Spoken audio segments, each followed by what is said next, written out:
Lagi nilang kinukumpara ang drug war ni Duterte kay BBM. Kesyo mas epektibo daw kay BBM kaysa kay PRRD. Sige, tingnan natin. Unahin natin kay BBM. Sa kanya maraming droga di umano nasasabat.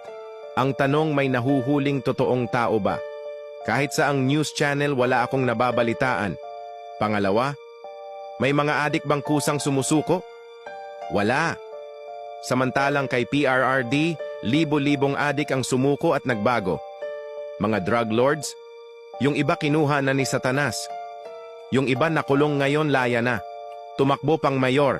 Kung ako lang ang tatanungin, ang anti-illegal drugs ni BBM parang for the show lang. Walang pangil. Parang content lang. Scripted lahat. Samantalang kay PRRD, totoong may nangyayari talaga. May tinatawag na political will. Sa magsasabing paano naman ang mga inosenteng nadamay? Sagot ko dyan, guilt is personal nga mga tanga. Ke may war on drugs o wala? May mga napapatay talaga. May narere-rape. May naho-hold up.